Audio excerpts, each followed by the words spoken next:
you. Please have a seat. Thank you. Thank you for being here.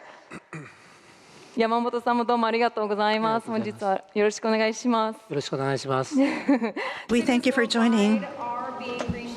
At remarkable speed. And our speakers today are building these transformations in real time. So across aviation, mega projects, and global architecture. So thank you, gentlemen, very much. I'd like to kick it off a little bit differently this time by doing a rapid fire round. So I'm going to go to each one of you. If you could give me an answer to this one question. So just start us off. Tony, I'm going to go to you, then Michael, then Yamamoto-san. Onegaishimasu. The question is, which emerging city or mega project excites you the most right now? And if you could give us the hidden force that's driving that transformation, that would be lovely. So, Tony? Wow, well, look, I think there's almost the invitation. There's only one correct answer to that. The brand is Riyadh. The brand is Riyadh. The brand is Riyadh. The most exciting city in the world, obviously the capital of the Kingdom of Saudi Arabia. The most exciting project is the new Murabba, but I'll let Michael talk about that. But if I may just very quickly, I really enjoyed last night asking the Team KSA team, how did you get to Tokyo? You wouldn't believe the amount of different cities that were involved. All the obvious ones, Emirates through Dubai, Etihad Abu Dhabi, Qatar Airways Doha. People had gone 1,500 kilometers backwards to Istanbul to come on Turkish. There was people who'd gone with Cathay Pacific via Hong Kong. People had gone via Jakarta, Manila. We were all taught at school the most efficient way to get from point A to point B is a direct line. And hopefully, the next time we come to this incredible city, it will be Riyadh Air, and hopefully when you want to come and visit the new Murabba, it will be Riyadh Air. So there you have it. Thank you, Tony. Yes, round of applause. Michael, to you. Thank you, Karama. Konnichiwa, salam alaikum, and good afternoon. Thank you for having me today. Riyadh, absolutely, agree with Tony. I was first introduced to Riyadh almost 3 years ago. From my first visit, the energy, the passion, the authenticity and the feeling of warmth in the city is palpable. What I would say is 3 years on, it feels like it's just getting busier and busier, which is great. In terms of the driving force behind that, it's Vision 2030, without a doubt. Under the sponsorship of the Crown Prince Mohammed bin Salman, I think we are on a journey together to create a vibrant society, to create a thriving economy, and quality of life sits at the heart of that. So, if I think about my favorite project, I'm hugely respectful of Diriyah, and I'm sure everybody has been and seen Diriyah and experienced the amazing job that Jerry and the team have done there to bring to life the ancestral home of the Saud family. I also think King Salman Park is incredibly impressive in terms of what George and the team are trying to do. But my favorite, of course, is New Murabba, I have to say. The reason why is because we have scale. If we think of scale, take the downtown of New York, the downtown of London, the downtown of Paris, put them together, that's New Murabba. We're putting 1,900 structures into the air, which means that we'll be creating a new feel for Riyadh, which will be fundamentally different from anything that exists today. Saudis are very well traveled. They know what good looks like, and they know what it's like to live in a busy, thriving urban economy, and that's what we're seeking to achieve. Thank you, Michael. And if I could please remind the audience to put on your headsets, please, for the translation before we get this wonderful answer, I'm sure, from Yamamoto-san, so that you can understand the answer. Thank you. Okay, Yamamoto-san, on to you. Oh, okay. Just I came back from Caracas, Venezuela, 2 days before. I met Mr. President Maduro just before. And I came back here for this conference.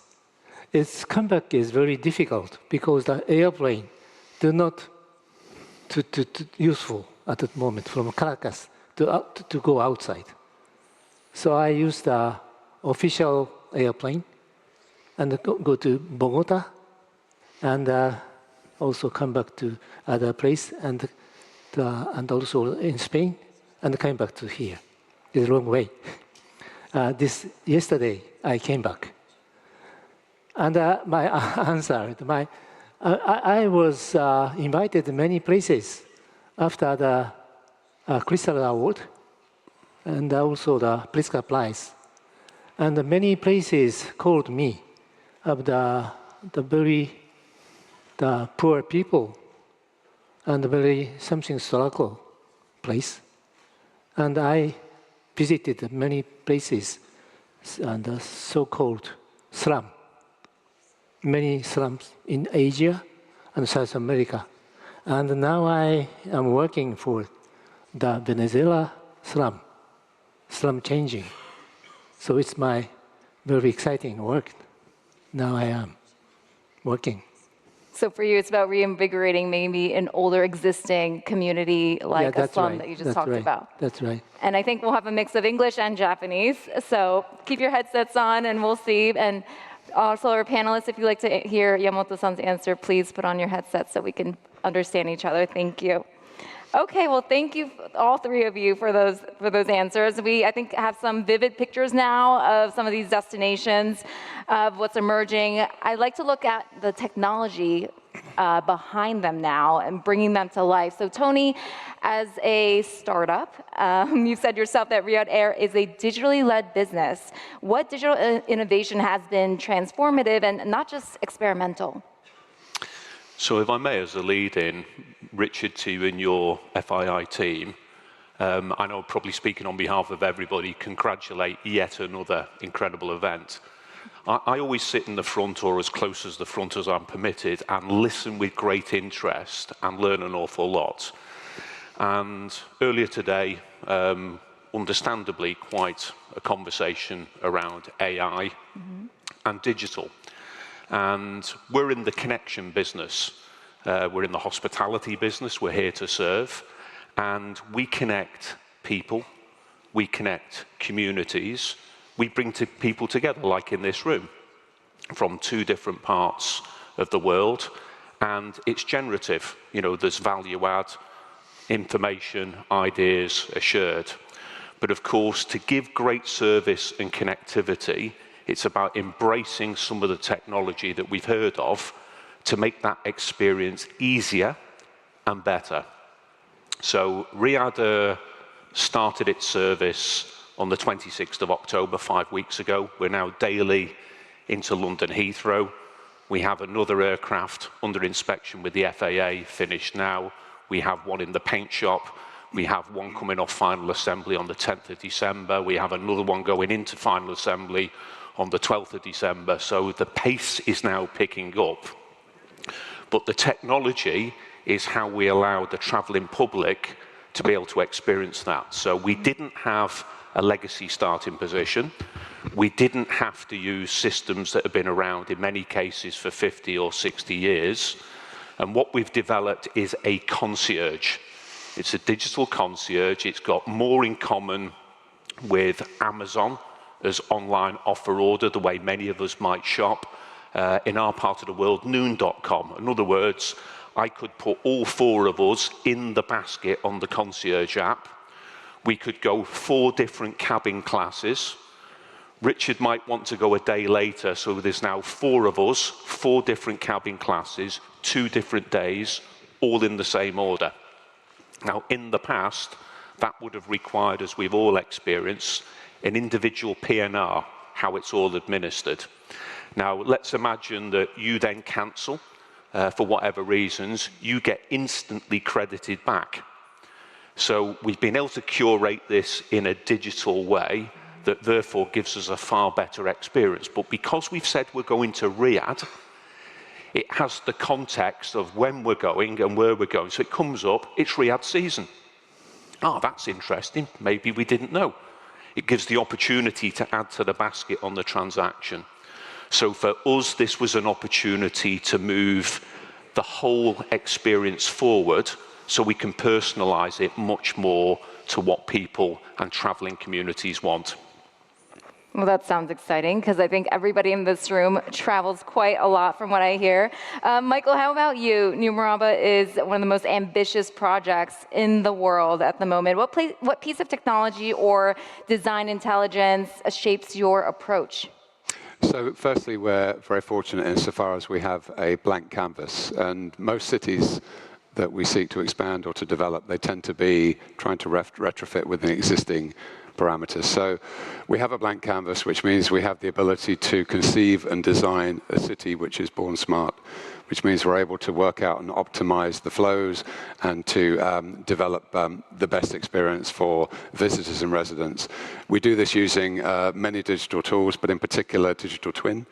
And the digital twin is actually also put into a game engine, which means that we can literally simulate everything real time as if we were there in the future today. I should also add that at the heart of New Murabba is something called the Murabba. The Murabba is the largest structure on the planet at 400 meters cube. And what that means is that when people enter Murabba, they're entering another world. So therefore, inside the cube, we have 19 layers of technology, 3 of which are the primary areas of tech. Number 1 is the immersive display, which is 350,000 square meters of immersive display to a resolution that you cannot feel that you are inside a dome. You can't see the dome. So that's the first thing. The second thing then is holography. Holography we see as a really important part of experience in the future. Therefore, holograms will be everywhere inside the Murabba. And we're aiming to try to achieve not just holographic effects, but real holograms, which will be a massive breakthrough. But when those things come together, and ultimately, back to Tony's point around the guest experience, what we want is to create hyper-personalization inside the cube. So what that means is, with people's permission, as and when they register to visit Murabba in 3 or 6 months' time, we ask their permission to hoover up social media, to understand their preferences, their likes, and everything else.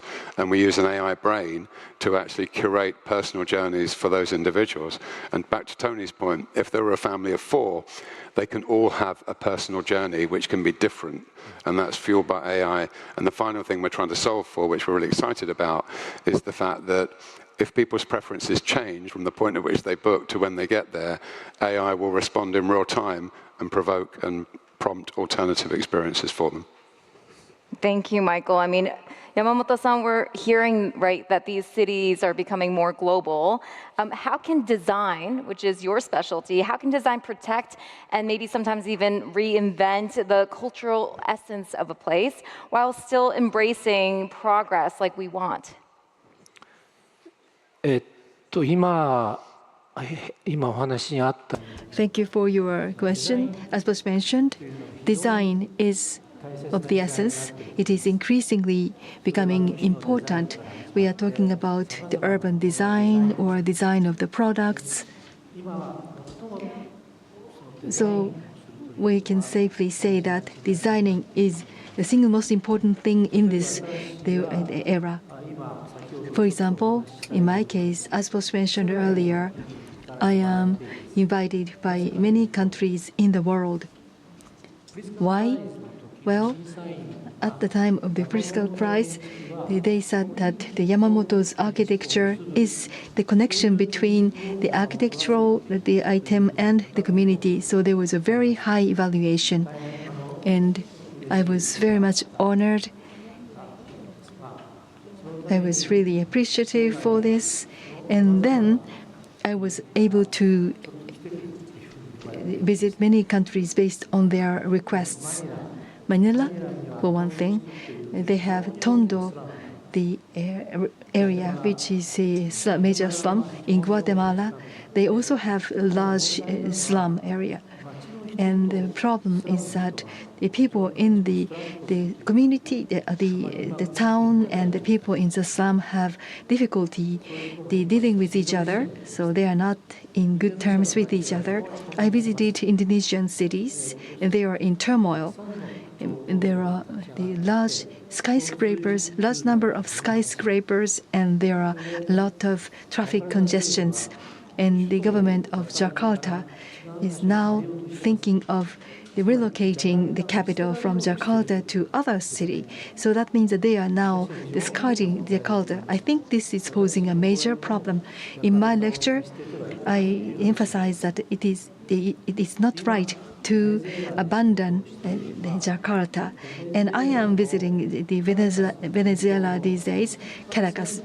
About 60% of the population in Caracas are living in the slum area, and only a handful of the people, 40%, are living in the condominiums or the more decent dwellings.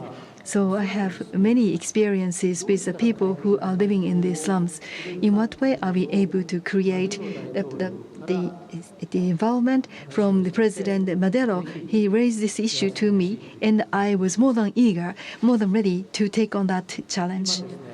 I said, yes, I would take on that job. So between Venezuela and the United States, there is a huge struggle, and it is posing a major problem. Allow me to say that the Caracas is a very stable city.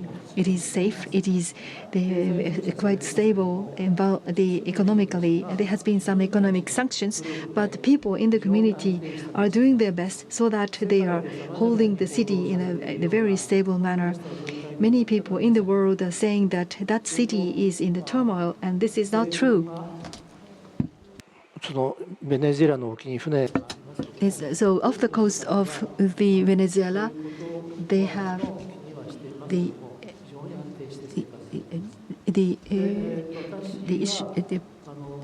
they have some the issues, but the people are not concerned about this. So they use the term barrio. So barrio is something that is not possible to be translated. So please safely understand that it is just a village, a small village. So this is the ordinary village, but the many people living in barrio are not in good terms with the people living in cities.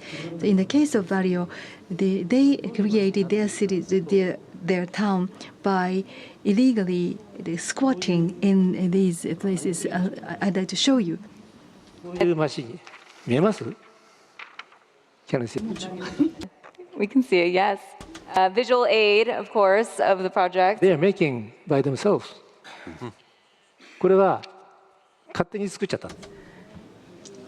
They created this voluntarily, and they account for 60% of the entire population. However, among these, there is a very closely knit society, a community. So there's a very interesting system that has been installed.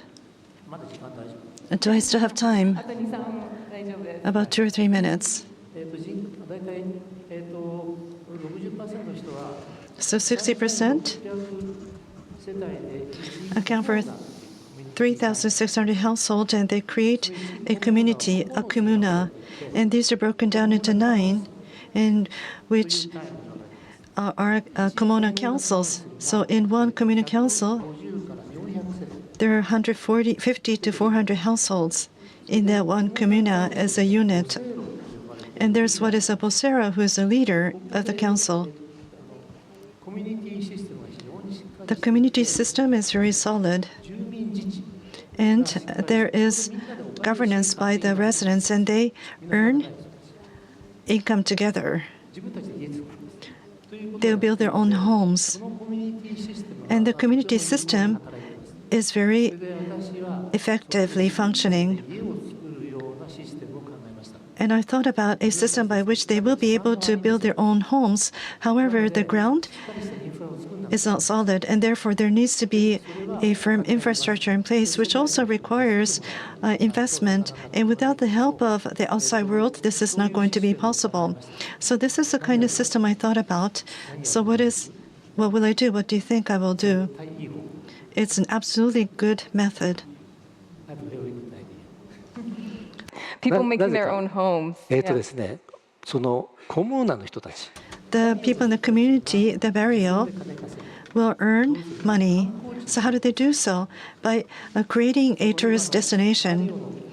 The barrio location will be renewed into a tourist destination. So this is my idea. This is a kind of a town that I envision will be created. This is your mock-up of what you want to build next. in right? Caracas. Yes. これ自分たちで作るんです。でもインフラ Yes, but the infrastructure building requires the help of the government. But these homes will be created by the residents, and they'll be layering the bricks one on top of each other. And there'll be a transportation system, and these are all retail shops, drinkeries and eateries, restaurants, and kind of like the pubs, izakaya that you see here in Japan. So these will be fitted in, and that will create this town. And it will attract people from around the world. The reason being, I am a very outstanding architect, and so I can create this kind of a beautiful town. And when the tourists come, then the people in the barrios will be able to earn a living. And of course, the people from the barrio will welcome the tourists. And that is a kind of project that we have just embarked upon. We will start on the design and create this tourist destination. I do hope that the people around the world will help these people along in various ways and forms. And I have hosted such a conference, the World Barrio Conference, to communicate to the world as to what is being done here. And this is picking up momentum. And I talked about the design, where the architect will create a new design for a new town. And I think that's really important. I think this is doable. And therefore, in various places around the world, there are, of course, inconsistencies. And this is where the architects and designers can come together to create a beautiful town. And by so doing, I believe that the world can be rescued. I really firmly believe in that.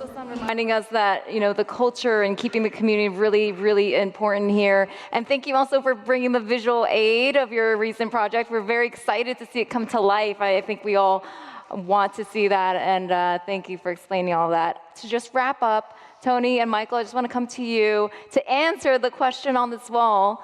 What defines the next great destination? Can you give me one-word answers? So I'm going to give you one word, and it's the obvious one, Riyadh. Okay, Michael. You were anticipating that. However, there is a supplementary one, and it's Tokyo. There you go. I'll leave you with a clue. How about that? No. All right, Michael, we got 30 seconds. Give us an answer. I would just unpack Riyadh by saying vibrant society, thriving economy. Thank you. Okay, thank you, everybody, to this panel. Thank you for listening. Tony Douglas, Michael Dyke, and Riken Yamamoto. Thank you so much. Thank you. Thank you.